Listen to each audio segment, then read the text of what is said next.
porque este año se toman todas las evaluaciones de manera presencial.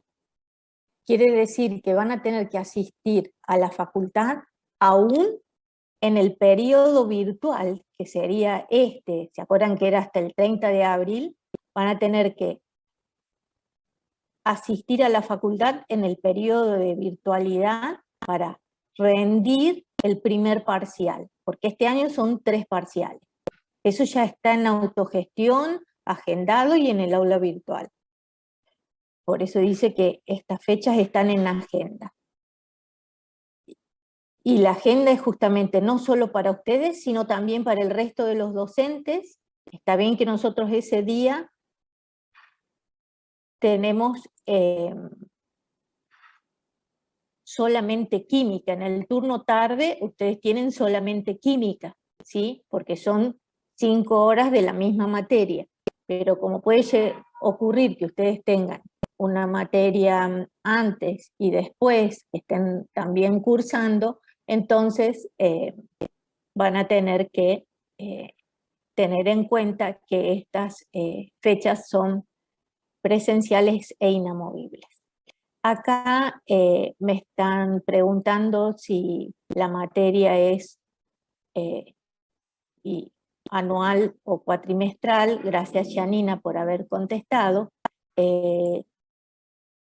Todas las materias de ingeniería química son cuatrimestrales, menos el trabajo final de tesis, creo, ¿sí? Que por el tiempo que llevan, digamos, pues, se puede decir que como van aprobando por partes, digamos, se convierte en una materia anual, ¿sí? Pero todas las materias son cuatrimestrales.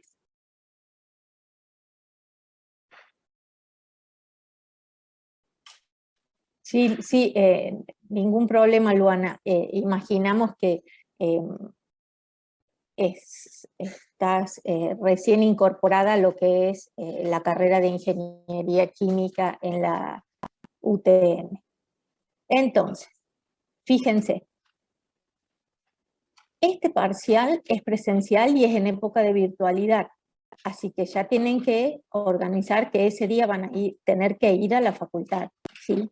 Y es lo que yo les decía que, como esto es el miércoles y 29 es martes, siempre que se pueda vamos a tratar de hacer una clase el día anterior para que la usen de consulta y para que vean, digamos, cómo se preparan y cómo tienen que asistir al primer parcial de química general, ¿sí? De ingeniería química.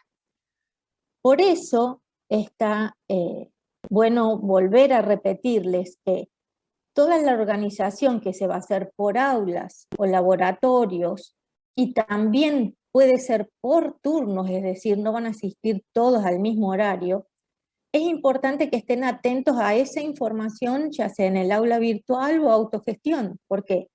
Porque para los que conocen la facultad, si alguno ha asistido, digamos, de manera presencial en 2019, ¿sí? o el año pasado que tomamos algunos parciales presenciales e algunos hicieron los laboratorios, necesitamos un espacio físico, digamos, para 171 estudiantes, que con el aula 211, que es la que está asignada por autogestión, allí no entran más de 80 personas, 90, ¿sí? Entonces no vamos a poder usar esa aula para todos a la vez. Entonces, o vamos a hacer turnos o nos van a dar más aulas. Y por eso les vuelvo a repetir, es importante que ustedes estén siempre comunicados entre ustedes por WhatsApp, pero también entrando al aula virtual, porque en el aula virtual, si es por turnos o es por aula, nosotros vamos a requerir de que ustedes se inscriban en una base de datos para saber cuántas personas son para rendir y cómo las vamos a distribuir, cuántas personas son para hacer los trabajos prácticos de laboratorio y cómo los vamos a distribuir. ¿Se entiende? Entonces, vamos con los temas de cada parcial. Como ahora son 3 parciales, y antes los que ya son recursantes de años anteriores, saben que eran 2 parciales, ahora son 3 porque el primer parcial solo incluye la unidad 1, ¿sí? ¿Por qué el primer parcial solo incluye la unidad 1? Porque justamente es el conocimiento mínimo previo que ustedes debieran tener, ¿sí? ¿Por qué? Porque la unidad 1 incluye formación de compuestos, nomenclatura y estequiometría fundamentalmente, junto con conceptos básicos de química como son átomo, molécula, mol, sistemas materiales, ¿sí? Homogéneos, heterogéneos, propiedades, ¿sí? Ley de conservación de las masas, ley de las proporciones, donde una fórmula indica un compuesto químico que es el agua, y solo esa fórmula, ¿sí? Porque tengo en una molécula 2 átomos de hidrógeno y 1 de oxígeno. Entonces, es el conocimiento básico, mínimo que ustedes tienen que tener y que les va a permitir también ir incorporando lo que es el lenguaje técnico. Saben que en química nosotros usamos fórmulas, ¿sí? Nombres de compuestos, y todo eso hace que nos podamos comunicar con cualquier persona, no solo entre nosotros, ¿sí? No solo los que formamos parte del 1B3, sino con cualquier persona nos podemos comunicar a través de una fórmula química que represente el agua, por ejemplo. Entonces, siempre es importante esta unidad como unidad que sienta los conocimientos básicos mínimos necesarios que ustedes tienen que tener, y por eso se evalúan separada en un primer parcial el 30 de marzo. Luego seguimos más o menos como siempre. ¿Por qué? Porque el 11 de mayo es el segundo parcial que va a incluir desde la unidad 2 hasta la 6, esto está en autogestión, esto está en la planificación, ahí, digamos, en el aula virtual, tienen toda la información, ya está desde ayer, ¿sí? Y ahora les va a quedar en las diapositivas, pero para que vayan sabiendo, uno lo vuelve a repetir, pero puede haber gente que ya lo leyó y que les estoy contando cosas que ya saben. Entonces, el parcial número 2, de la unidad 2 a la 6 inclusive, que sería termodinámica, y el parcial número 3, ¿sí? Que sería de la unidad 7, cinética, hasta la unidad 9, electroquímica. Son solo 3 unidades, pero ustedes ya saben que está la unidad 8 de equilibrio químico, donde se analizan 3 tipos de equilibrios diferentes, ¿sí? Y la unidad 9 de electroquímica, digamos, tiene 3 partes también fundamentales. Entonces, son 3 unidades, pero son 3 unidades de aplicación que requieren, digamos, de bastante tiempo de aprendizaje, y después por eso se evalúan juntas. Los recuperatorios son un solo día, y según la condición que uno alcance va a poder recuperar 1 o 2 parciales, ¿sí? Ya les voy a explicar esa parte. Y después, el que alcanza la condición de regular o de promoción de práctico o de aprobación directa, ya que es fundamental la práctica de laboratorio no solo para química general, sino para las próximas materias que ustedes van a hacer, como química inorgánica, química orgánica, química analítica, ¿sí? Entonces, lo que hacemos es que, por la capacidad que tienen los laboratorios, la cantidad de estudiantes que hoy están inscriptos, ¿sí? Se va a hacer en 2 jornadas, pero solo lo van a hacer aquellos que alcancen la condición de regularidad o más, ¿sí? Por una cuestión de higiene y seguridad, los laboratorios tienen una capacidad limitada. Esto se está cumpliendo a rajatabla. entonces eso ha disminuido la cantidad de asistentes al laboratorio también, entonces la capacidad física de los laboratorios en este momento está prácticamente reducida a la mitad, ¿sí? Por eso es que se ponen 2 días, no es que todos van a ir los 2 días, todos los estudiantes habilitados van a ir los 2 días, sino que un grupo va a ir el primer día, que sería el 28, y otro grupo va a ir el 29. Por eso se dice jornada 1 y jornada 2 de trabajos prácticos de laboratorio. ¿Sí? Muy bien. Con esto es nada más darles un pantallazo de la organización de la cátedra en cuanto a las evaluaciones, y que van a ser todas presenciales, y reforzar que se mantengan informados entrando al aula virtual y autogestión. ¿Por qué? Porque se van a tener que muchas veces inscribir en bases de datos para organizarlos por aulas, laboratorios y turnos. ¿Sí? Bueno, vamos ahora a lo que me preguntaban de los recuperatorios, ¿sí? Primero, ¿cómo apruebo las evaluaciones? Nosotros tenemos la costumbre de hacer una corrección por porcentaje, ¿sí? Porcentaje correcto de la evaluación. Entonces, para los parciales, para que el parcial esté aprobado, que se traduce en una nota 4, tiene que tener un porcentaje correcto del 50% o más, ¿sí? Y se sigue esta escala, digamos, donde de un porcentaje el 50 al 54 es un 4, y así va aumentando hasta llegar a los mayores porcentajes, las mayores notas, ¿sí? Antes de seguir con las características de los parciales, les quiero aclarar porque no es lo mismo para los exámenes. Cuando ustedes rinden un examen, para que el examen esté aprobado, tiene que tener un 60% correcto, ¿sí? Y no sé si ya sabrán, pero ahora la nota mínima es un 6, entonces un 60% del examen correctamente es lo que se corresponde con un 6, ¿sí? Muy bien.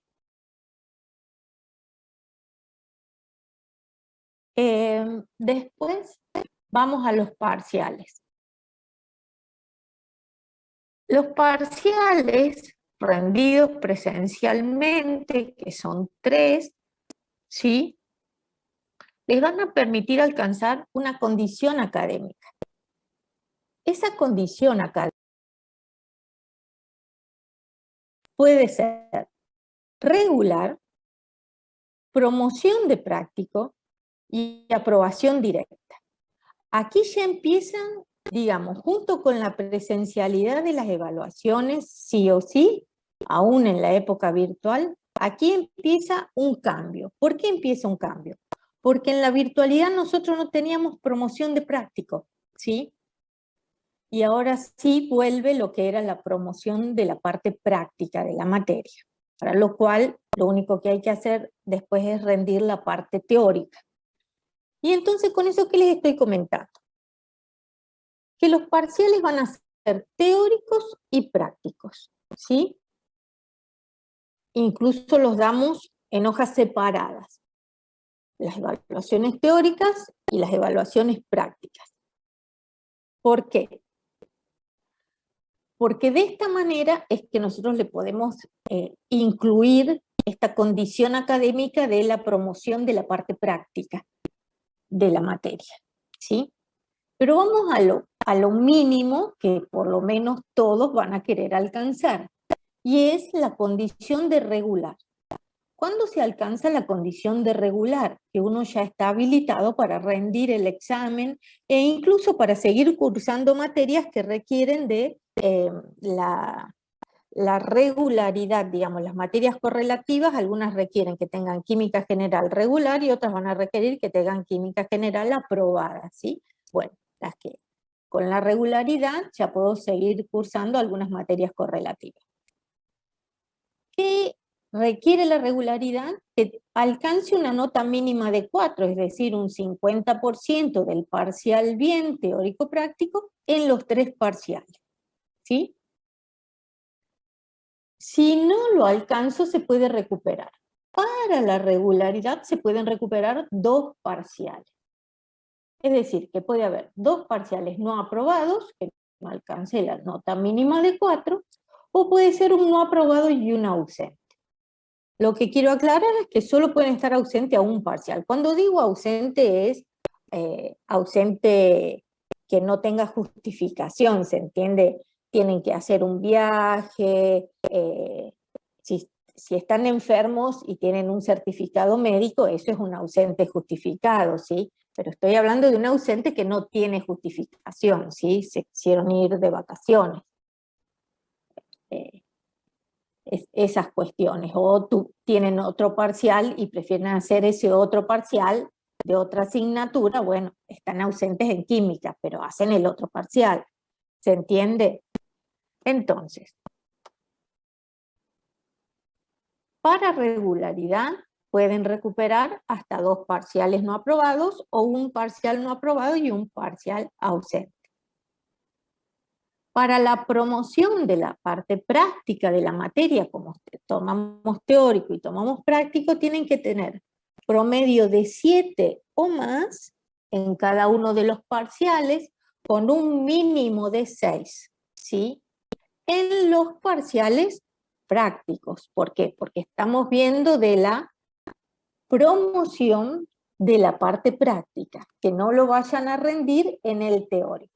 Pero para esto tienen que tener los parciales teóricos aprobados con una nota de 4, ¿sí? Que es lo mínimo que se pueden sacar en un parcial.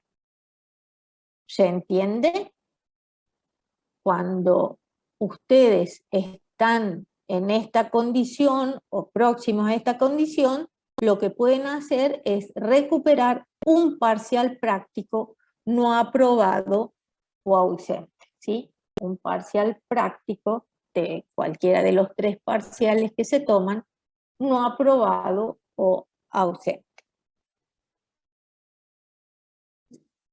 Vuelvo a repetir, la promoción de la parte práctica lo que hace es que cuando ustedes van a rendir el examen de la materia química general, solo rindan la parte teórica, ¿sí?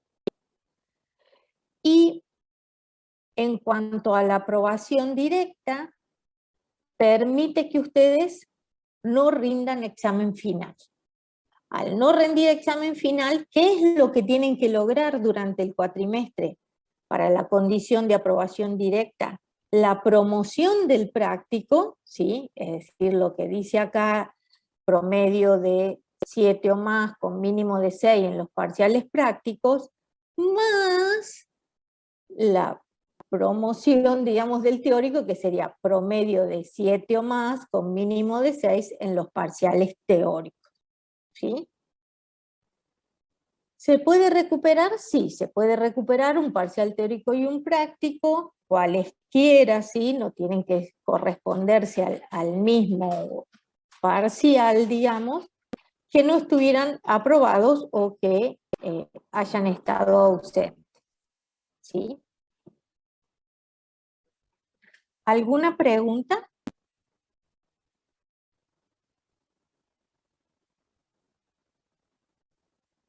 Bien, si no tienen ninguna pregunta, quiero hacer una aclaración. A ver, acá apareció. Profe, no hay posibilidad de que los compañeros que no pueden ingresar a la clase por correo ingresen por la cuenta de la facultad.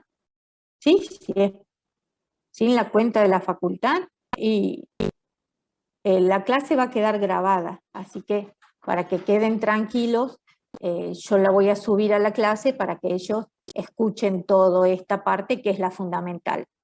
Y sobre todo también les digo que las condiciones que yo estoy diciendo oralmente están escritas en el aula virtual en lo que dice programa analítico. Y en autogestión es el mismo archivo, nada más que dice programa y metodología de enseñanza y evaluación 2022, ¿sí? ¿Por qué? Porque es un archivo diferente de la guía de seminarios, porque como la guía de seminarios es del año pasado, tiene las condiciones y la metodología de evaluación del año pasado.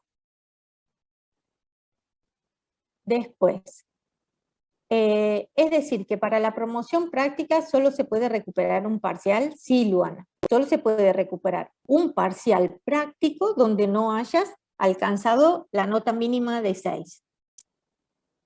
Puede ser no aprobado, puede ser un 5, ¿sí? Entonces, ponele que vos te sacaste 4 en el teórico, de todos los parciales, y te sacaste 6, 7 y después un 5. Ese 5 no te alcanza, entonces recuperás ese parcial práctico. Y te tenés que sacar una nota que, primero sería un porcentaje, que promediado con los otros porcentajes te permitan alcanzar un promedio de 7 o más, con un mínimo de 6, ¿sí? Perfecto. Si no tienen más preguntas sobre la condición académica dada por los parciales, les quiero explicar un poquito lo de los exámenes. Los exámenes son como los parciales, en el sentido de que tienen una parte práctica y una parte teórica.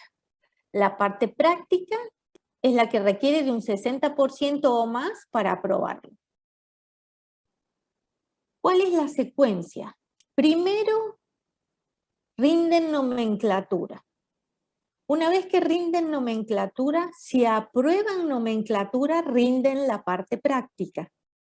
Y una vez que rinden la parte práctica, si aprueban la parte práctica, rinden la parte teórica. Nomenclatura y la parte práctica son escritas.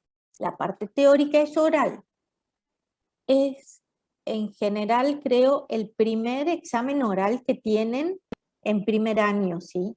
Y que es muy importante porque les sirve a ustedes para ir soltándose para las otras materias que van a tener con evaluación oral. ¿Qué pasa si cuando pasan a la parte del examen oral no les va bien?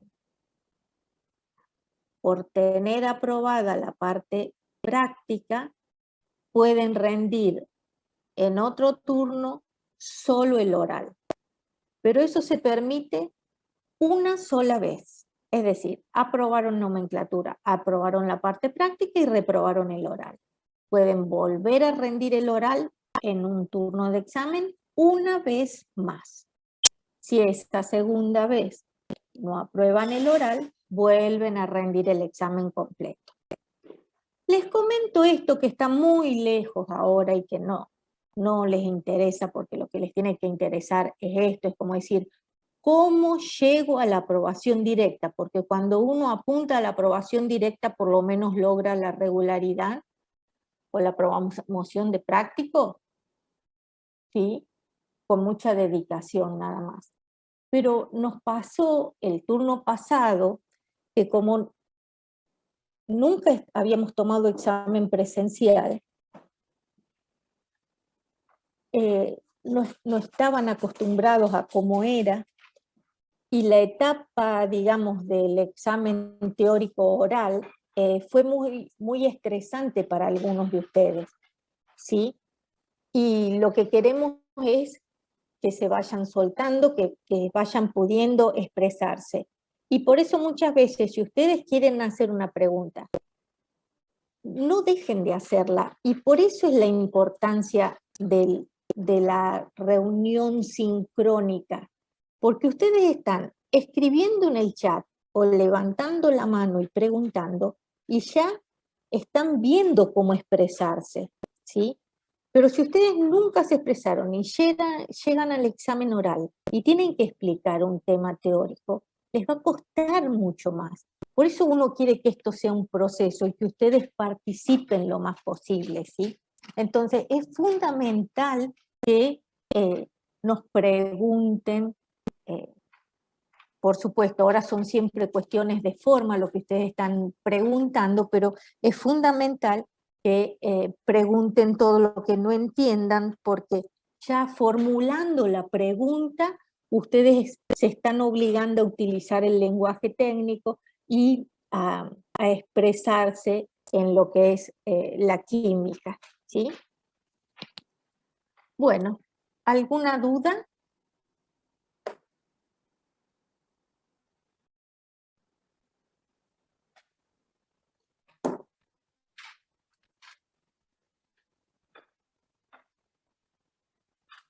Sí, el final teórico es oral. Es la parte práctica escrita y la parte teórica es oral, ¿sí? Bueno, si no tienen más preguntas sobre la cuestión formal, vamos a lo que tenemos que ver en estos 2 días, ¿sí? Lo que tenemos que tratar de incorporar, aprender, ¿sí? En estos 2 días, que sería la unidad 1. ¿Cuáles son los contenidos de la unidad 1? Son contenidos básicos, fundamentales de química. Y en general algunos ya los pueden tener porque la mayoría son recursantes.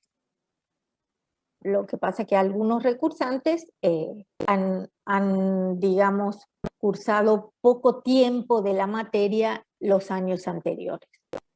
¿Cuál es el contenido? Leyes fundamentales de la química, conceptos básicos de química, nomenclatura y formación de compuestos y estequiometría.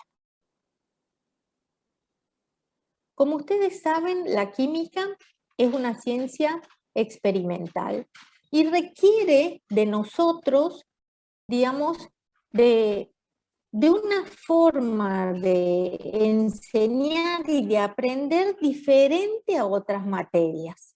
¿Por qué?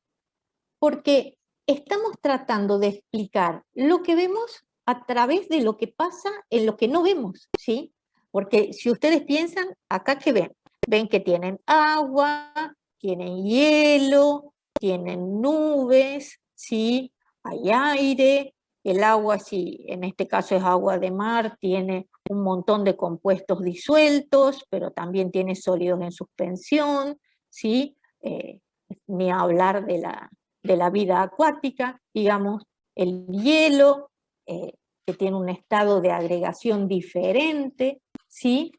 Y lo mismo las nubes, que podemos decir que en las 3 formas de materia que estamos viendo hay agua, ¿sí? En este caso es agua líquida, en este caso es agua sólida, por supuesto que pueden tener otros compuestos más, no son sustancia pura en este caso, y lo mismo la nube, porque con todos estos incendios que hemos tenido últimamente en el país, la lluvia ácida viene no solo de las fábricas, ¿sí? Y de los compuestos químicos que eliminan las fábricas, sino que cuando se queman bosques, ¿sí? Lo que ocurre es que se produce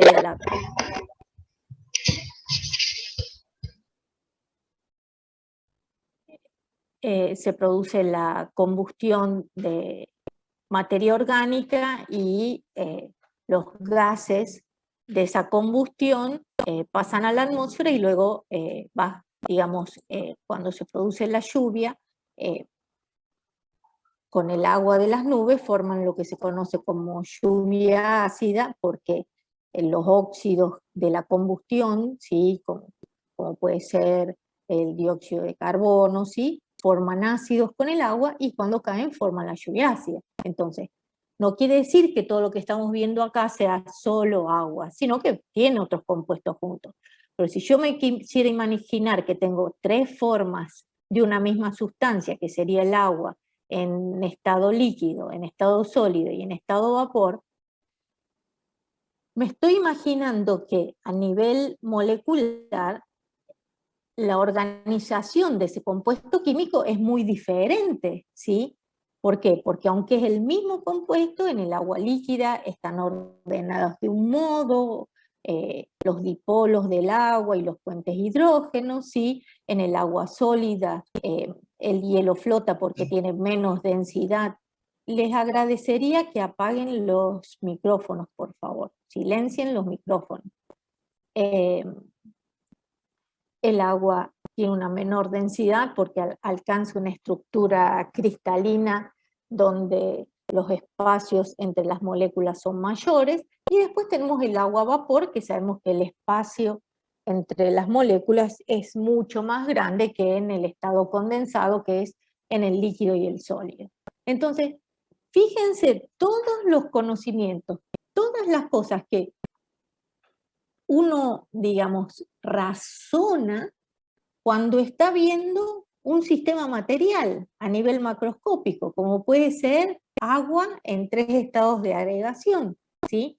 Y eso es lo importante que ustedes entiendan, y eso es lo importante que ustedes traten de incorporar, que ese mundo macroscópico que están observando o que están escribiendo a través de una ecuación química que representa una reacción química, tiene su correlato o su relación en un mundo microscópico, pero más que microscópico, porque no se ve en un microscopio las moléculas, ¿sí?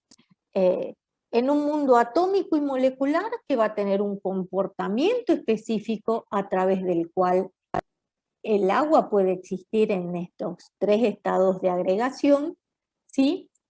Y también voy a utilizar símbolos para decir que esas 3 formas de la materia en 3 estados diferentes, líquido, sólido y gaseoso, se están refiriendo a un mismo compuesto, y ese compuesto es el agua. Entonces, fíjense ustedes lo importante de cómo una persona que estudia química, ¿sí?, lo que hace es manejar o entender qué pasa en el mundo macroscópico a través del comportamiento de átomos y moléculas, y a su vez lo traduce en una forma simbólica. ¿Por qué? Porque uno dice que eso que está viendo ahí es esto, es esta sucesión de letras y números, ¿sí? Y que es simplemente el agua. ¿Y qué es agua? ¿Por qué? Porque como yo les decía antes, tiene cada molécula, 2 átomos de hidrógeno y 1 de oxígeno. Entonces, fíjense todo lo que ustedes entienden cuando estudian química, aún la unidad primera, que es una unidad de conceptos básicos y fundamentales, ¿sí? Y todo esto con un lenguaje técnico propio de la asignatura, como tienen un lenguaje técnico en álgebra, en física, ¿sí? Entonces, es muy importante que comprendan que tienen que manejarse con todas estas formas de expresión y de observación. ¿Qué es la química? ¿Una ciencia experimental? Sí, es una ciencia experimental porque fundamentalmente la traducimos en lápiz y papel, pero la observamos y la llevamos adelante en lo que es la composición, la estructura y las propiedades de la materia, es decir, de todo lo que nos rodea y de nosotros mismos, ¿sí? Y las transformaciones que se pueden producir en la materia. Cuando uno habla de propiedades, se está refiriendo a las sustancias que componen la materia, ¿sí? Cuando uno habla de estructuras, es como les mostraba recién, como una misma sustancia que era el agua, se ordenaba diferente si era un líquido, un sólido o un vapor, ¿sí? Y a su vez, ese sólido y ese líquido y ese vapor tienen energías diferentes, aunque es una misma sustancia, ¿sí? Energías internas, energías acumuladas diferentes. ¿Por qué? Porque son 3 estados de agregación diferentes. ¿Y qué decir cuando quiero formar o descomponer agua? Que ahí ya tenemos una transformación de la materia, que son las reacciones químicas, y que los cambios energéticos son mucho mayores. Eso también estudia la química. Todo eso es lo que vamos a tener que ver durante el cuatrimestre. Entender que la química es una ciencia experimental, entonces vamos a tener que tratar de observar o comprender hechos fuera de nosotros, ¿sí? Aunque nosotros en sí mismos somos reactores químicos, porque se están produciendo reacciones químicas continuamente desde el simple hecho de que respiramos, ¿sí? Para mantener la vida, pero como no estamos estudiando química biológica, sino que nos estamos refiriendo sobre todo a la química inorgánica, nosotros tenemos que entender esos sistemas, desde agua en estado líquido, que sería lo más sencillo, hasta una transformación química, que sería formar agua a partir de sus elementos, por ejemplo, ¿sí? Y toda la energía asociada a esas transformaciones químicas o que contienen los sistemas. Bueno, ¿qué les parece si hacemos un resumen de lo que sería el estudio de la materia en la química? La materia tiene distintas propiedades porque está conformada por sustancias, ¿sí? Y eso es lo que decía en la diapositiva anterior. ¿Cuáles son esas propiedades? Dice físicas, químicas, intensivas y extensivas. ¿Cuáles son las propiedades físicas para ustedes? ¿Cuáles son las químicas? ¿Cuáles las intensivas? ¿Cuáles las extensivas?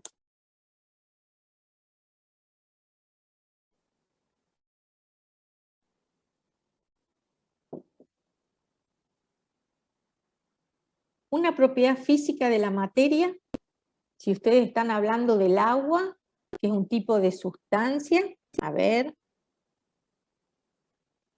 intensiva, que no depende de la cantidad de masa, muy bien, como sería la densidad, puedo tener 1 litro de agua o 100 mililitros de agua, va a tener la misma densidad. Una temperatura es una propiedad física, muy bien, y también es intensiva. ¿Por qué? Porque no va a depender de la cantidad de agua que yo tenga, yo la puedo medir a esa temperatura y puedo decir que el agua está a temperatura ambiente y en general se considera que la temperatura ambiente son 25 grados centígrados. Después me dicen otra propiedad física como el punto de ebullición.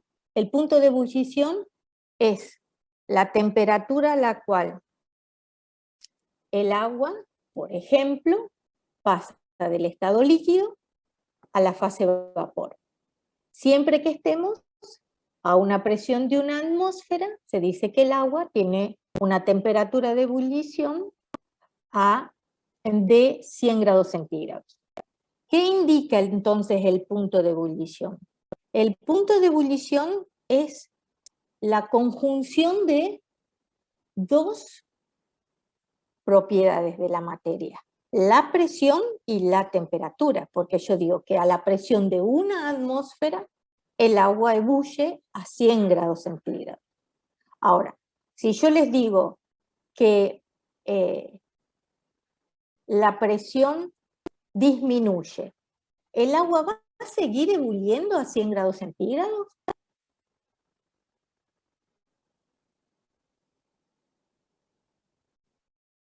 Acá apunta Antonella que el volumen es una propiedad extensiva, muy bien, porque depende de la cantidad de materia. Pero yo les hago una pregunta. El punto de ebullición le dije que es conjunción de dos propiedades de la sustancia. Y esas dos propiedades serían la presión y la temperatura. Y yo dije que si el agua está a la presión de una atmósfera, va a tener un punto de ebullición de 100 grados centígrados. Ahora, yo quiero saber cuál es el punto de ebullición del agua si está a una presión menor de una atmósfera. Cuando ustedes ascienden en una montaña, están a una presión menor de una atmósfera. ¿Saben por qué están a una presión menor de una atmósfera? Porque la atmósfera se mide como la columna de aire que está sobre nosotros, ¿sí? Esa columna de aire ejerce una presión sobre nosotros. Esa sería la presión atmosférica, ¿sí? Los 760 milímetros de mercurio, que son una atmósfera, es la presión a la cual nosotros estamos sujetos. Cuando nosotros ascendemos, la columna de aire que está sobre nosotros es menor, y entonces la presión disminuye, ¿sí? Incluso al disminuir la presión, el agua más fácilmente pasa a la fase vapor. Entonces, si disminuye la presión, disminuye el punto de ebullición. Fíjense cómo, por eso yo digo, uno normalmente dice punto de ebullición, pero primero hay que entender que el punto de ebullición son dos parámetros, la presión y la temperatura. Y nosotros siempre decimos que a la presión de una atmósfera el agua ebulle a 100 grados. Si la presión es diferente, el agua va a tener otra temperatura de ebullición. Eso nada más. Muy bien. Si disminuye la temperatura, el agua se congela, como sería a la presión de una atmósfera 0 grados centígrados. Muy bien. ¿Y qué es una propiedad química?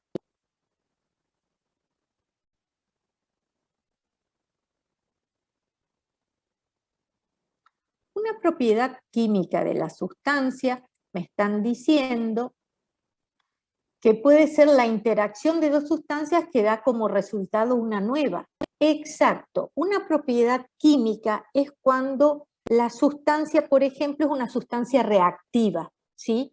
Se dice que los elementos del grupo 1 de la tabla periódica son muy reactivos, ¿sí? Los metales alcalinos o algunos metales alcalino-tercios son muy reactivos. Entonces esa es una propiedad química que tienen, que para que no cambien, siempre para poderlos conservar, por ejemplo, al potasio hay que tener un trozo de potasio mejor inmerso en un aceite mineral, ¿sí? ¿Por qué? Porque así se sabe que no va a reaccionar, porque si lo llegan a poner con agua reacciona y genera salpicaduras de agua y forma el hidróxido de potasio, exacto.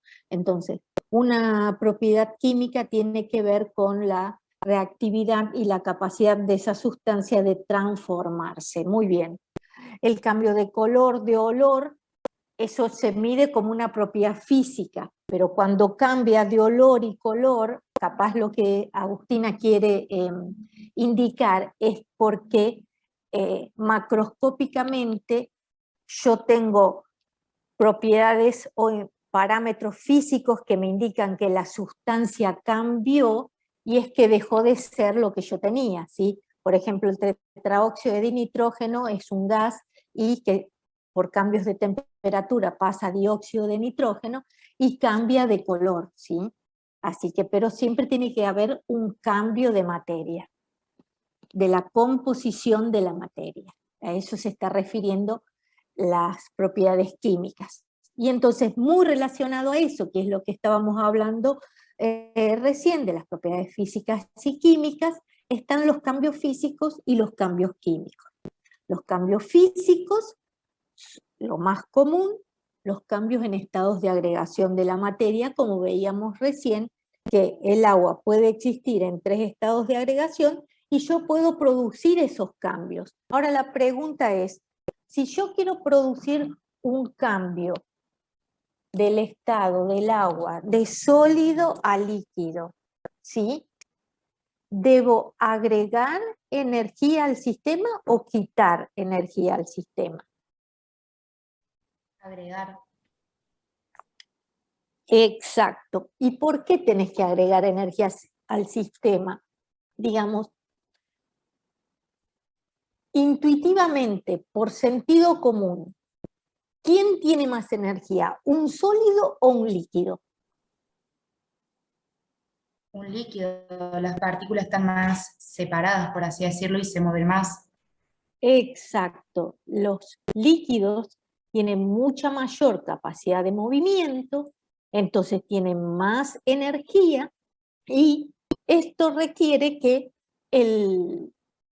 digamos, yo tenga que agregar energía al sistema. ¿Por qué? Porque voy rompiendo fuerzas intermoleculares, ¿sí? Si fuera en el caso del agua sólida, voy rompiendo enlaces puente hidrógeno y voy formando agua líquida, donde la distancia entre partículas es mucho menor y las partículas se pueden desplazar unas sobre otras, ¿sí? Por capas. Y si le sigo agregando energía en forma de calor a ese líquido, ¿qué puede llegar a pasar? Se transforma en gaseoso, en estado gaseoso. Exacto. Si fuera el ejemplo del agua, pasa a la fase vapor, que significa justamente que adquiere más energía el sistema. ¿Por qué? Porque las moléculas de agua en fase vapor tienen mucho más movimiento, se desplazan mucho más e incluso pueden rotar, vibrar, trasladarse. En cambio, en un sólido, si ustedes piensan en esa estructura rígida del hielo, lo único que pueden hacer las moléculas es vibrar, porque no pueden ni rotar, ¿sí? Entonces tienen mucho menos movimiento, tienen mucho menos energía cinética. Muy bien. Y cuando hablamos de los cambios químicos, nos estamos refiriendo. Acá Juan Cruz dice, si quisiera pasar de un líquido a un sólido, no tendría que quitar energía. Exactamente. En el proceso inverso, es decir, para pasar de líquido a sólido, de gas a líquido, ¿sí? Tengo el proceso inverso, que le saco energía, le quito capacidad de movimiento, las partículas, digamos, se juntan mucho más y se forma el estado condensado, que puede ser el estado líquido o el estado sólido.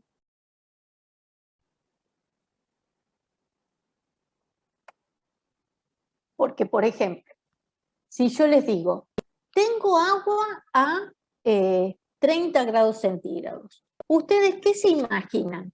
¿Que tienen agua líquida, sólida o vapor? Y presión de una atmósfera. Tengo agua a 30 grados centígrados y una atmósfera. ¿Es un líquido, un sólido o un vapor? Es un líquido, ¿sí? ¿Por qué? Porque ustedes saben que si están a una atmósfera van a tener que llegar a los 100 grados para transformarla en vapor.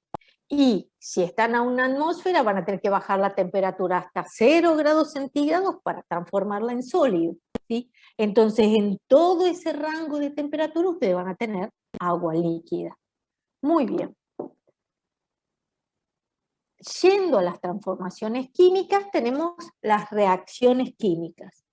Y esas reacciones químicas son transformaciones de la materia, que nosotros las podemos plasmar simbólicamente a través de las ecuaciones químicas, ¿sí? Pero esas ecuaciones químicas, ¿qué tienen que representar? ¿Qué les parece? ¿Qué va a representar una ecuación química que me está diciendo que la materia está sufriendo un cambio, una transformación? ¿Cómo van a representar una ecuación química? Cuéntenme.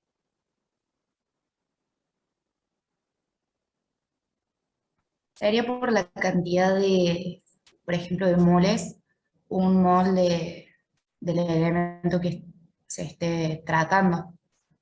Exacto, ahí me estás hablando de las cantidades de sustancias que vas a transformar. Y cualitativamente, ¿cómo la vas a representar? ¿Cómo vas a representar una ecuación química o qué implica una reacción química a través de una ecuación química?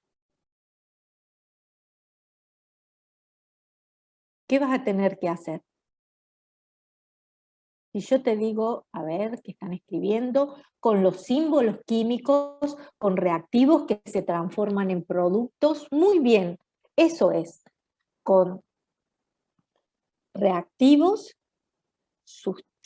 y productos, una flecha que indica que empiezo con los reactivos y esa flecha me indica una transformación de esos reactivos en productos, y esos reactivos y productos los voy a representar con fórmulas y símbolos que me los da justamente la nomenclatura química, ¿sí? Con sustancias y familias de sustancias, porque recién hablábamos del agua y los elementos que lo componen, que podrían ser el hidrógeno y oxígeno que me den agua, o descomponer el agua en hidrógeno y oxígeno, pero también sabemos que podemos mezclar oxígeno con calcio y tener al óxido de calcio, y esa ya estaría dentro de una familia que son los óxidos básicos, así que muy bien también las acotaciones que están haciendo en el chat, ¿sí?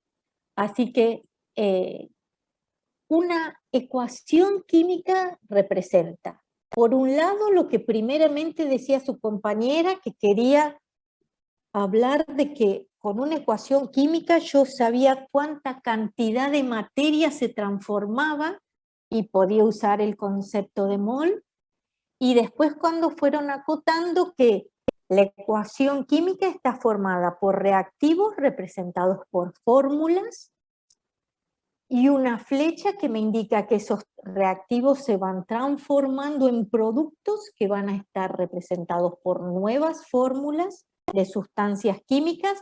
Pero ¿qué relación tiene que haber entre reactivos y productos? ¿Puede haber elementos químicos en reactivos que después no aparezcan en los productos?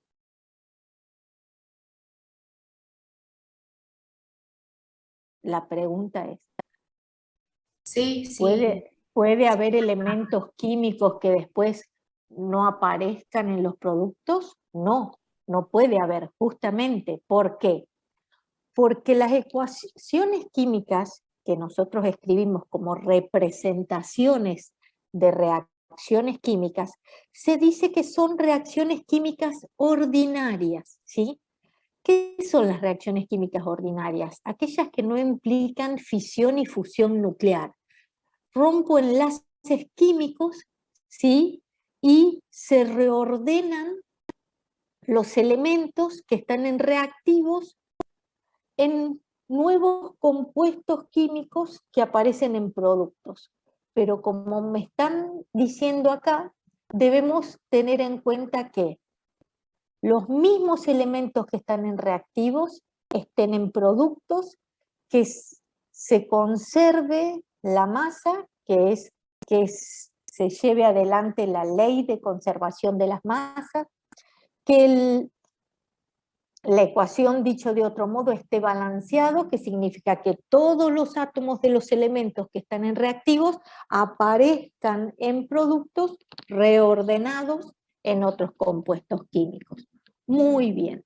Y en esas reacciones químicas, ¿sí?, balanceadas y representadas a través de ecuaciones químicas, es cuando puedo empezar a hacer cálculos cuantitativos, que es lo que estudia o refiere la estequiometría, ¿sí?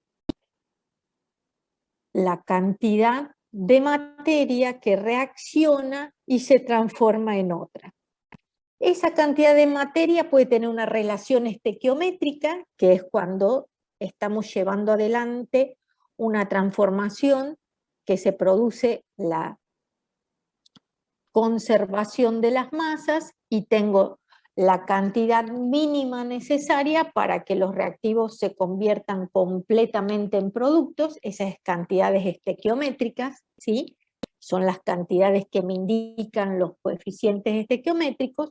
Y si no, pueden ocurrir situaciones que son más, digamos, reales, que tienen más que ver con el mundo real, y que las cantidades estequiométricas no siempre se dan a nivel de escalado en una fábrica, por ejemplo, o la pureza de las sustancias, ¿sí?, o el rendimiento de una reacción. Entonces, lo que la estequiometría de la reacción me indica en lo que se dice la realidad, ocurre que puede haber reactivos limitantes y reactivos en exceso, que el reactivo puede tener una pureza que no sea del 100% y eso indica que una parte no es el reactivo que necesito para la reacción y que el producto no se obtenga en un 100%.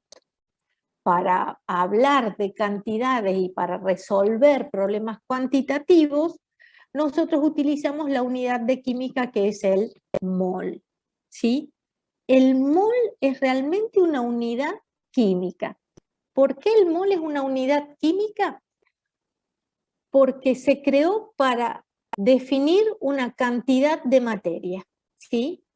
Y definir una cantidad de materia sería la masa atómica o molecular, atómica de un compuesto o molecular de una especie que existe como molécula, ya sea un elemento químico como el oxígeno, que existe como molécula diatómica, o un compuesto químico como el agua, ¿sí? Y que tienen una masa atómica, el oxígeno, de 16, y la molécula tiene una masa molecular de 32, expresada en gramos, me indica que tengo una cantidad muy grande de materia, ¿sí? Esa cantidad tan grande de materia es porque es una cantidad que yo puedo medir, ¿sí? O con un volumen, porque el oxígeno es un gas, o con una masa, un peso, digamos, a través de una balanza. ¿Se acuerdan del número de Avogadro? ¿Qué era el número de Avogadro para ustedes?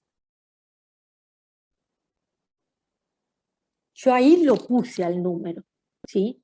Ese es el número, porque en sí mismo es un número, pero tiene un significado químico. Cuando uno dice una masa expresada en gramos es porque uno le pone la unidad, ¿sí? Y la unidad de medida del peso, en este caso, serían los gramos.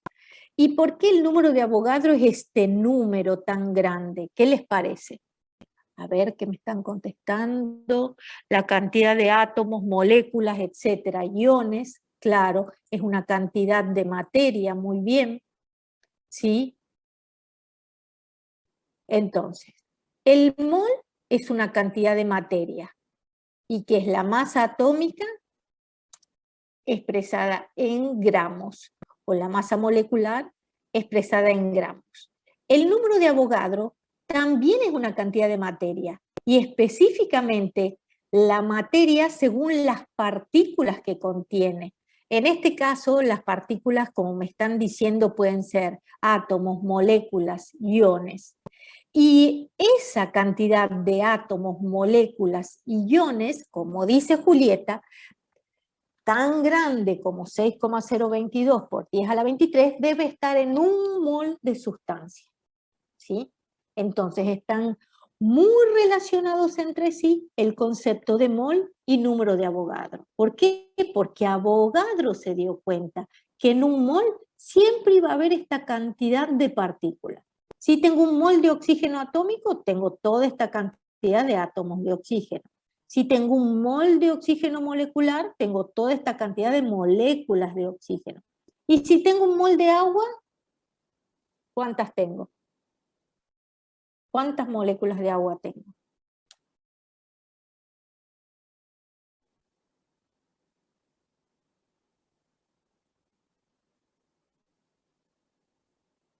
Exacto. Si tengo un mol de agua, tengo un mol de moléculas del compuesto, que son 6,02 por 10 a la 23. Perfecto. ¿Se va entendiendo? Porque ahora nos falta el 22,4. ¿A dónde tengo 22,4 litros de una sustancia que tenga los parámetros acotados de una atmósfera y 0 grados centígrados. ¿Qué cantidad de sustancia tengo que tener para que ocupe a 0 grados centígrados y una atmósfera 22,4? Exacto. Un mol de gas. Por eso me están poniendo, primero me pusieron un mol y después me aclararon un mol de gas. Y esto es como decir, lo quiero recalcar, digamos, para algunos puede ser muy obvio, pero muchas veces en el estrés que puede generar una evaluación, confunden el concepto de volumen molar, no solo en cuanto a las condiciones normales de temperatura y presión, sino que también creen que lo pueden aplicar a un líquido, y no es propiedad de los líquidos, es propiedad de un gas, que bajo estas condiciones, ¿sí? 0 grados centígrados, que son 273 grados Kelvin, y una atmósfera, el gas va a ocupar un volumen de 22,4 litros. ¿Por qué? Porque después vienen las soluciones, después vienen otros temas, y hablamos mucho de volumen. Y entonces llega un momento que ustedes, digamos, pueden llegar a confundir los conceptos, y lo que tiene que quedar bien en claro es que es solo aplicable para gases y solo aplicable, como dice Julián, a 273 Kelvin y una atmósfera, ¿sí? Porque, ¿qué pasa? Es lo mismo que yo les decía, cambia la presión, cambia el punto de ebullición de la sustancia. Cambian las condiciones de temperatura y presión, cambia ese volumen del gas. A 25 grados centígrados, ese gas va a ocupar, ese mol de gas va a ocupar un volumen más grande, ¿sí? Porque aumentó la temperatura y el gas se dilata. ¿Estamos? Entonces, siempre tenemos que estar pensando que las constantes, en este caso, el volumen molar de un gas, es bajo ciertas condiciones, porque ya después van a seguir viendo otros parámetros, como son los valores termodinámicos, que son valores que son obtenidos bajo ciertas condiciones, y que de presión y de temperatura, y que no son las mismas del volumen molar, digamos. Entonces, siempre que quiero establecer una constante, siempre que quiero escribir una tabla, generar una tabla, tengo que ver que tengo que ver cuáles son las condiciones que me están definiendo el valor, digamos, de ese parámetro. Me pregunta Luana, ¿y por qué no es aplicable a un líquido? No es aplicable a un líquido porque el estado de agregación de la materia es completamente diferente.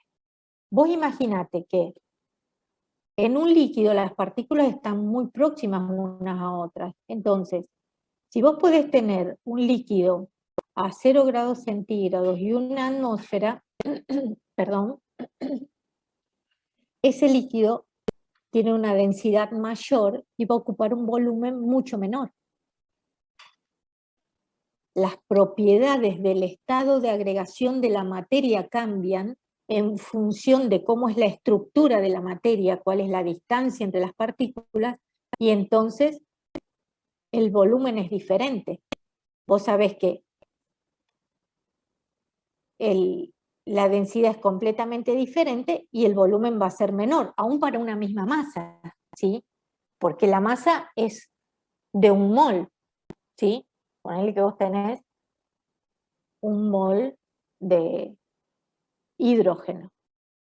Sabes que a 0 grados centígrados y una atmósfera va a ocupar un volumen de 22,4 litros. Pero si vos tenés un mol de hidrógeno líquido, para que esté en esas condiciones va a ocupar un volumen menor. Muy bien. Muchas gracias. Bien. Y para redondear un poco el concepto de cómo se presenta la materia, ¿sí? Porque estuvimos viendo cómo cambia, qué propiedades tiene, cómo resuelvo problemas cuantitativos de transformación de la materia, ¿sí? Cómo los expreso cualitativamente a través de fórmulas y reactivos que se transforman en productos, ¿sí? Pero la materia, la calidad de la materia, es en función de las sustancias que la forman, ¿sí? Del tipo de sustancias que forman. Y entonces podemos decir que la materia la puedo clasificar como sustancias simples o puras y mezclas, ¿sí? Las sustancias simples o puras, como ya venimos hablando, pueden ser los elementos químicos o los compuestos químicos. Los elementos químicos en general yo no los veo en la naturaleza, ¿sí? ¿Por qué digo no los veo en la naturaleza? Porque resulta que las sustancias que existen como elementos químicos suelen ser los gases nobles o raros. ¿Están de acuerdo? ¿Por qué? Porque existen en forma atómica y en forma atómica son gases que están en el aire, sí, el helio puede estar en el aire, ¿sí? O puede haber contaminación de radón que se va, digamos, en la corteza terrestre y hay zonas que tienen mayor cantidad de ese gas, ¿sí? Pero serían los únicos elementos que nosotros podemos pensar que existen en la naturaleza en forma atómica. En general, los elementos químicos, ¿a dónde los vemos? En la tabla periódica, ¿sí? A mí me da risa, porque ¿a dónde lo vemos? Y lo vemos en un papel, porque nos dijeron que hay más de 100 elementos químicos conocidos que se diferencian entre sí por la estructura de los átomos que lo forman, ¿sí? Y que tienen estos nombres, ¿sí? Litio, hidrógeno, potasio, cesio, oxígeno, nitrógeno, ¿sí? Helio, radón, neón, plomo, hierro, mercurio, ¿sí? Arsénico, azufre, pero los elementos químicos no los vemos nosotros. Los elementos químicos están conocidos hasta ahora porque fueron identificados y organizados en una tabla periódica. Por eso es importante que todos tengan a mano no solo la guía de seminarios cuando tienen sus clases de química, sino la tabla periódica. ¿Por qué? Porque la tabla periódica es la que les va a permitir a ustedes decir, bueno, se conocen todos estos elementos químicos, podré formar compuestos con algunos de ellos. Algunos existirán como moléculas, otros existirán como iones y muy pocos como átomos, que pueden ser los gases nobles o raros en la naturaleza, ¿sí? Entonces, la información, digamos, está en la tabla periódica de los elementos químicos que existen, pero nosotros en general, en la naturaleza, no los vemos fácilmente como átomos. Incluso sabemos que los que están como elementos existen como moléculas, como puede ser el oxígeno que respiramos, el hidrógeno, ¿sí? El nitrógeno, pero son moléculas, no son elementos químicos que existan en forma atómica. ¿Por qué? Porque son muy reactivos en forma atómica. Esa es la propiedad química que tienen y entonces por lo menos existen como moléculas. Quiero recalcar en este caso que es importante que tengan la tabla periódica, que no lo mencioné y que también está en el aula virtual y en el autogestión, y que la tabla periódica nosotros particularmente como estudiantes de ingeniería química usamos la tabla periódica AZ, ¿sí? Que se puede comprar en la editorial Educo. En la época de virtualidad te la traen a tu casa. Tienen delivery, ¿sí? Y si no, la pueden imprimir ¿sí? Y si no la pueden comprar en una librería. Claro, para rendir presencial tienen que tener la tabla periódica Z y la calculadora. Pregunta Elian si en la presencialidad tenemos que tener todo eso. Sí.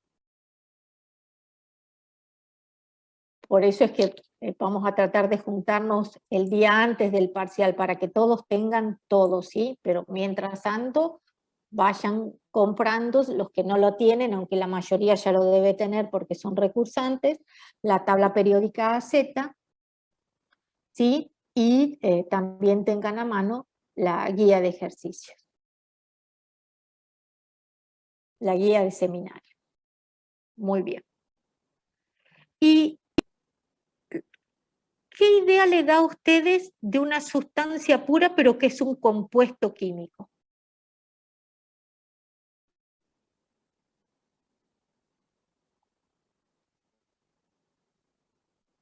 ¿Cómo se diferencia un elemento químico de un compuesto químico? El elemento puede existir como átomos o como moléculas, como les dije.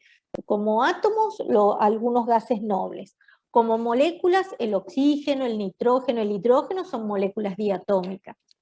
Y un compuesto químico más de un elemento. Exacto. Un compuesto químico es una molécula, porque ya no puedo hablar de átomo, es una molécula formada por dos o más átomos de elementos diferentes, ¿sí? Entonces, el agua es un compuesto químico porque está formado por 3 átomos de 2 elementos diferentes, 2 átomos de hidrógeno y 1 de oxígeno, ¿sí? Un compuesto químico puede existir como molécula diatómica. ¿Cuál sería una molécula diatómica de un compuesto químico? ¿Cuál sería un ejemplo? Porque el agua, por ejemplo, es una molécula triatómica, porque está formada por 3 átomos. El hidrógeno y el nitrógeno son elementos químicos. El monóxido de carbono es un compuesto químico y forma una molécula diatómica. El amoníaco es un compuesto químico y forma una molécula tetratómica.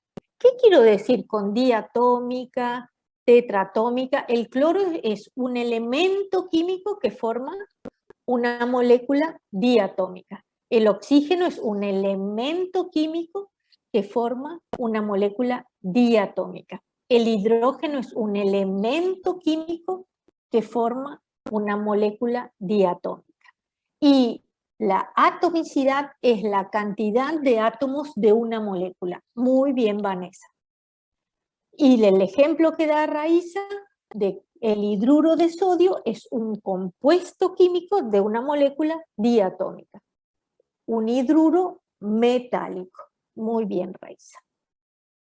Perfecto con todos los ejemplos que me han puesto.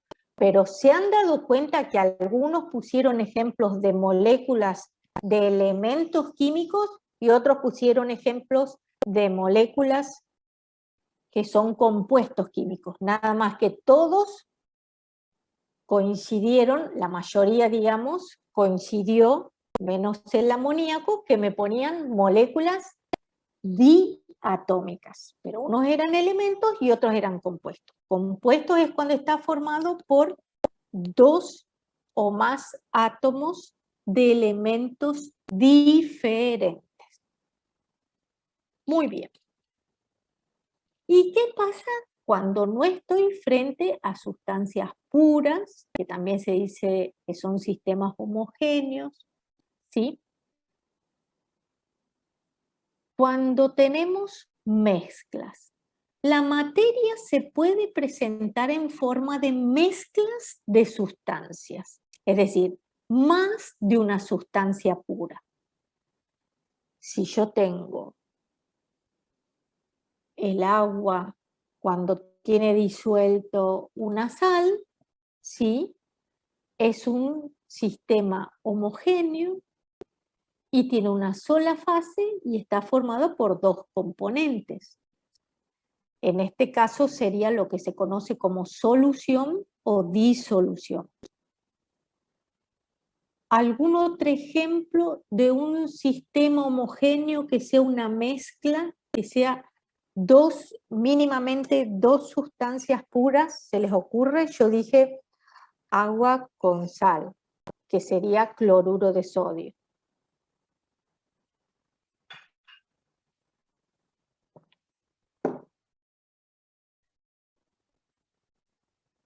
Agua con alcohol, es decir, dos compuestos, el agua y el alcohol, que es un compuesto orgánico, ¿sí? Que sería una solución, porque tengo dos sustancias puras que forman una sola fase, dos componentes y una sola fase. Ailén, me imagino que me estás diciendo, ácido clorhídrico con agua, eso sería una solución ácida y también es una mezcla homogénea de una sola fase, donde estás disolviendo un ácido fuerte en agua, son dos componentes y las mismas propiedades en cualquier punto de él. La sangre, como me está indicando Luana, es un sistema formado por dos o más componentes, en realidad muchos más, de los cuales, digamos, hay muchas sustancias que pueden ser más complejas para la comprensión y puede tener alguna fase, digamos, que haga que no sea tan homogénea, ¿sí? Pero podría ser, digamos, un ejemplo. Fíjate que tenés el oxígeno disuelto con la hemoglobina en el proceso de respiración, ¿sí? Entonces, podría considerarse, digamos, una parte de la sangre como un sistema homogéneo. En general nosotros vamos a focalizar el aprendizaje sobre lo que es más de todo química inorgánica y algunos ejemplos de química orgánica, ¿sí?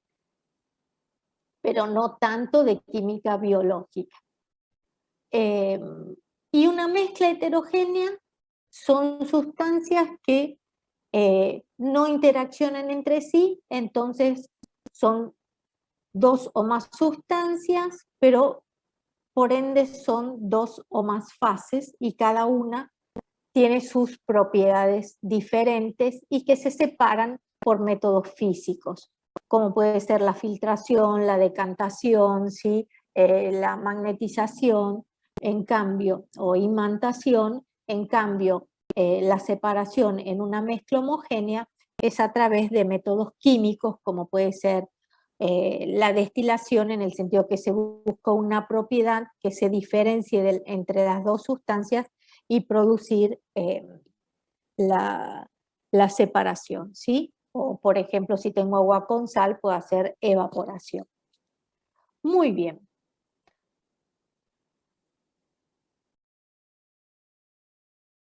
La separación por fraccionamiento es un tipo de separación física que sería para vos el fraccionamiento. ¿Qué sería? Porque para mí el fraccionamiento es como decir, yo tengo 1 kilo de harina y vos me pedís medio kilo, ¿sí? Ahora que se está poniendo más cara, me van a pedir y te doy una fracción de ese kilo, te doy la mitad. Pero supongamos que yo tengo una mezcla heterogénea de dos sustancias que tienen diferente tamaño de partículas, ¿sí? Y que puede ser, si tengo arena de una granulometría y tengo otra sustancia que no sea arena, que no sea dióxido de silicio, ¿sí? de otra granulometría. ¿Cómo lo separo? Por tamización. Y ahí te estoy con dos sustancias sólidas. La destilación para separación, la destilación en este caso sería por diferencia en el punto de ebullición. Y la diferencia en el punto de ebullición es un método de separación para agua y alcohol, para que te des una idea. Y eso es una mezcla homogénea, ¿sí? La diferencia de densidades, como dice Raiza, sería de dos sustancias que forman un sistema heterogéneo y que tienen densidades diferentes, aunque se haya producido una emulsión, uno las deja en reposo y decantan, y la sustancia que es más densa queda abajo de la ampolla de decantación respecto de la que es menos densa, ¿sí? Pero está bien sus ejemplos, pero es como decir, tenemos que tener en cuenta primero, Luana, antes de hablar de qué método vas a usar, es identificar el tipo de sistema que tenés, ¿sí? Si el fraccionamiento para vos es una destilación, sí. Pero ahí estás separando agua de alcohol porque tienen distinto punto de ebullición. Y estás enriqueciendo una fase, sí, para que, por ejemplo, puedes tener el alcohol, que es la fase que se te va evaporando más fácilmente, estás enriqueciendo esa fase con alcohol y te está quedando el agua abajo, ¿sí? Exacto, que sería un proceso químico. Perfecto, Luan. Muy bien. Con esto nosotros hemos visto un pantallazo de cómo vamos a abordar el estudio de la materia, ¿sí? En esta unidad 1, ¿sí?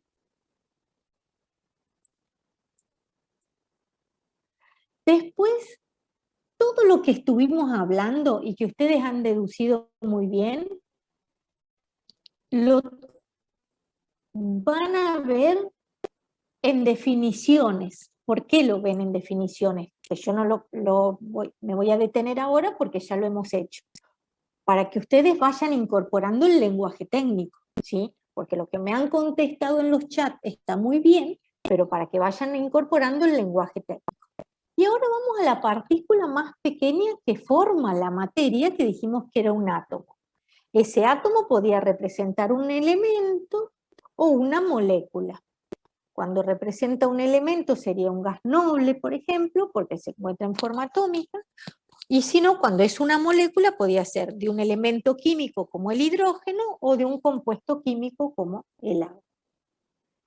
Pero vamos a la constitución de los átomos. Por supuesto que este es un dibujo de un átomo, el átomo no es así, ya todos sabemos que el átomo no es así, no hay elipses, no hay órbitas, no hay nada de esto. Lo que sí sabemos es que en el núcleo, ¿quiénes están? Los protones y neutrones. ¿Los protones tienen carga?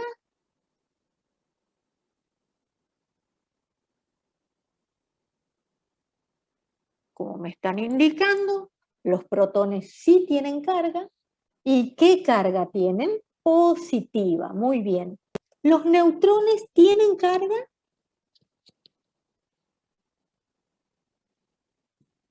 No, pero es decir, son neutros, como su nombre lo indica, partículas sin carga, perfecto.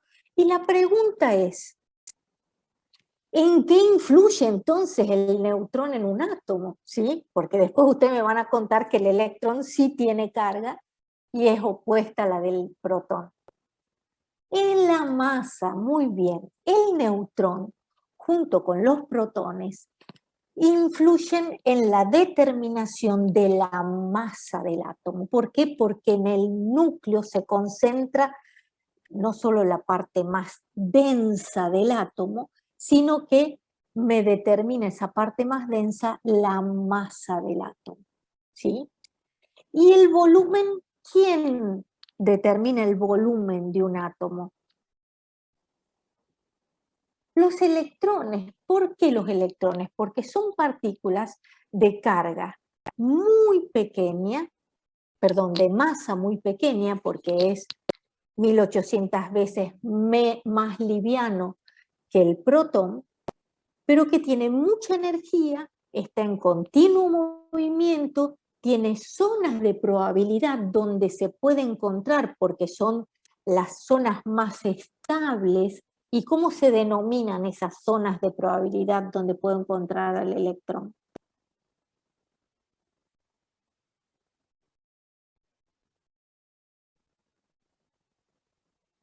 ¿Cómo se denominan? Niveles de energía, nubes electrónicas orbitales, ¿sí?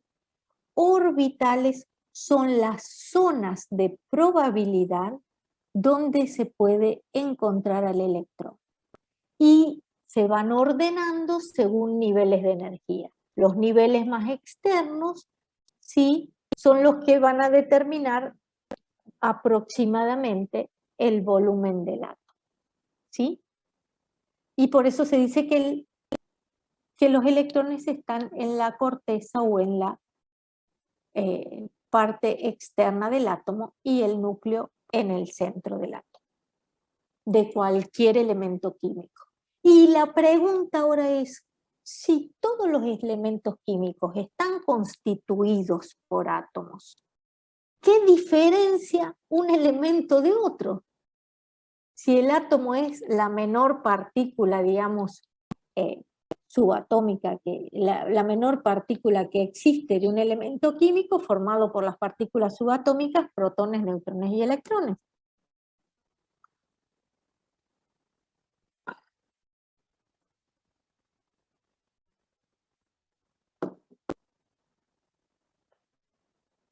Bueno, me están dando todas las formas, ¿sí? Las propiedades, los iones, el número atómico, la masa atómica. Primero, un átomo de un elemento se diferencia de otro por el número atómico, ¿sí? Vamos ordenando todos esos conocimientos que ustedes ya tienen. Entonces, un átomo de un elemento se diferencia de un átomo de otro elemento en el número atómico. Y ahora mi pregunta es, ¿qué es el número atómico?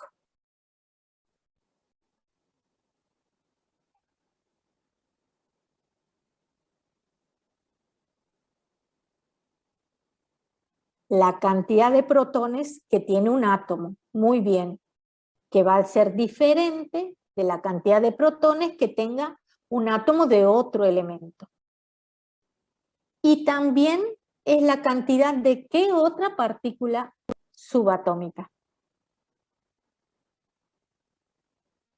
Un átomo en su estado basal tiene la misma cantidad de protones que de electrones. Muy bien. Entonces, un átomo en su estado basal se consideraría como una especie neutra. Si tiene el mismo número de protones y el mismo número de electrones. ¿Y la masa atómica qué es? Que ustedes me la nombraron y primero me quisieron diferenciar los elementos por masa atómica.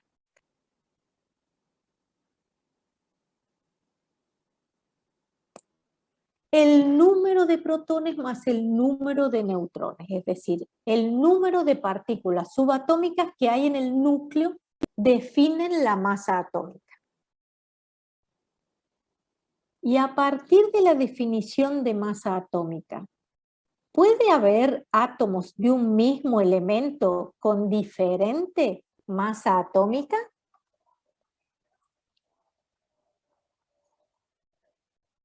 ¿Y cómo se denomina esa especie? Porque son átomos de un mismo elemento con diferente masa atómica. Isótopos, muy bien.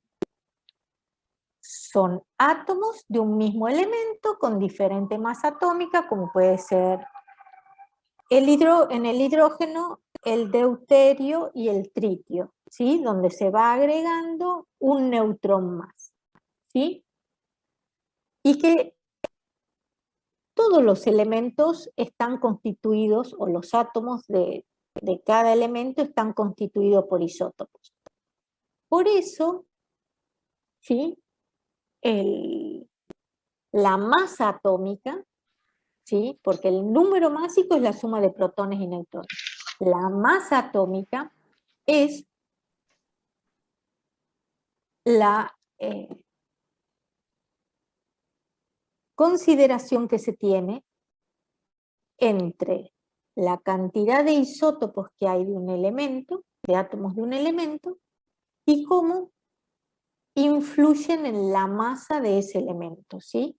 Con el promedio ponderado de las masas de sus isótopos, porque hay porcentajes de un isótopo, porcentajes de otro isótopo, ¿sí? Y eso me define una masa atómica que no es un número entero, sino que es un número con decimales. En cambio, el número atómico sí es un número entero y que me dice que es el número de protones, que tiene que ser igual al número de electrones, y eso me da lo que se conoce como número atómico y me define a un elemento químico.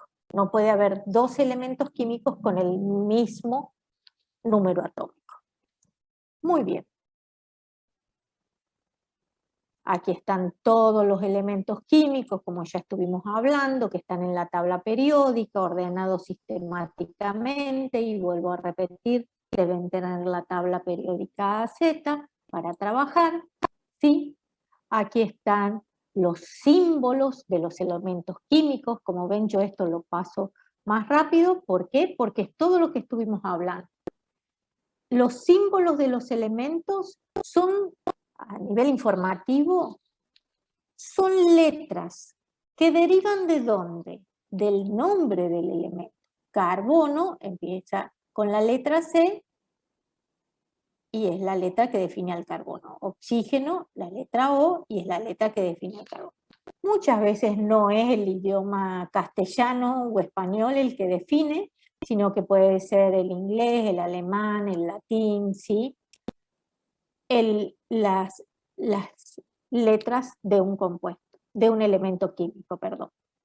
Y cuando ya se usó la C para el carbono, entonces para el cloro se usa Cl, la primera en mayúscula y la segunda en minúscula.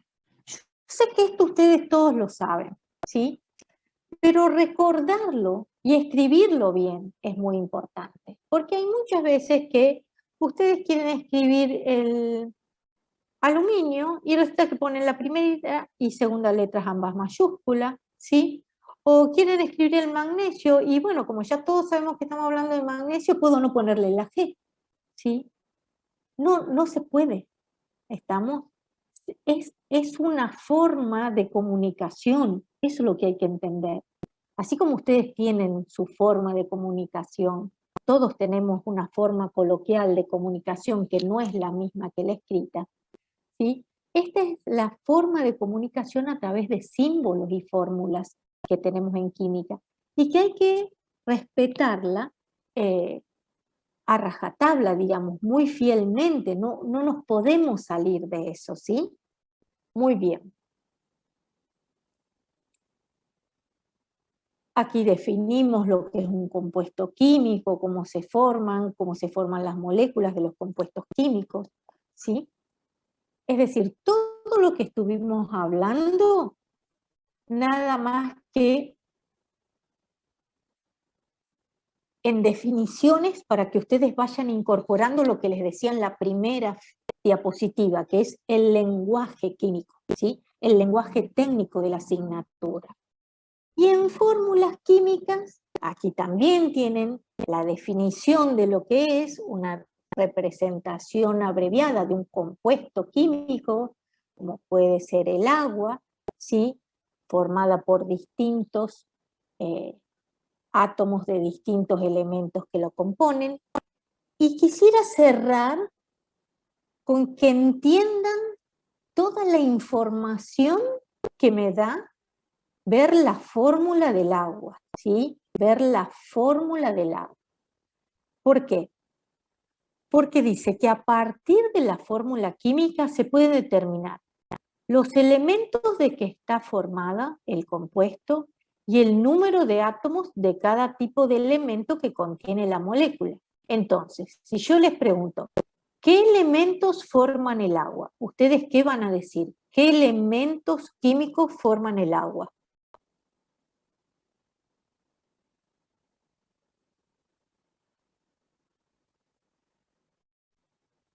el hidrógeno y el oxígeno. Muy bien. Esos son los dos elementos químicos que forman el agua. Después dice su composición centesimal. ¿Qué quiere decir eso? Quiere decir que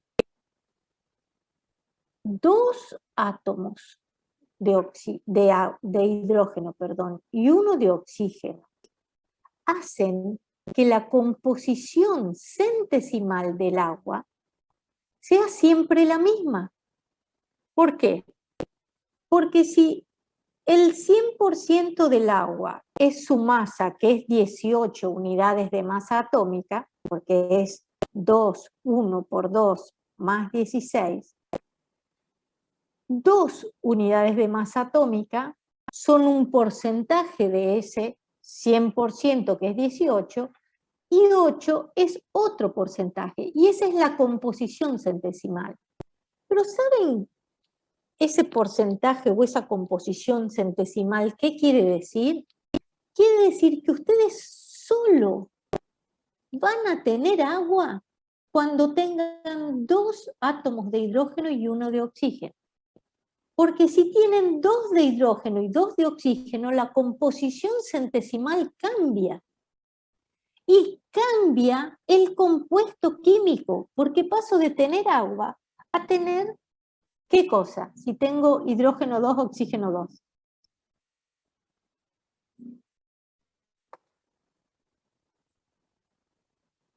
Agua oxigenada o peróxido de hidrógeno. Muy bien.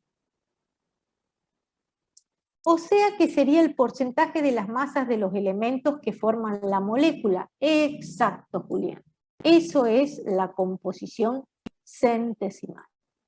Entonces, fíjense toda la información que ustedes pueden desglosar a través de una fórmula química.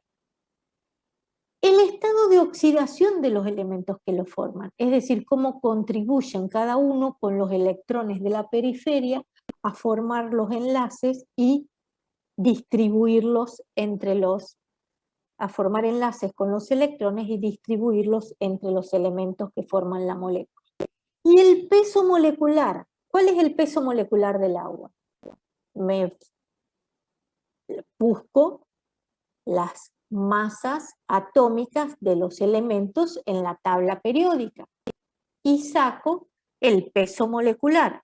El peso molecular es 18 o 18 UMAS y 18 gramos es el peso o masa molar, que es el peso o masa de un mol.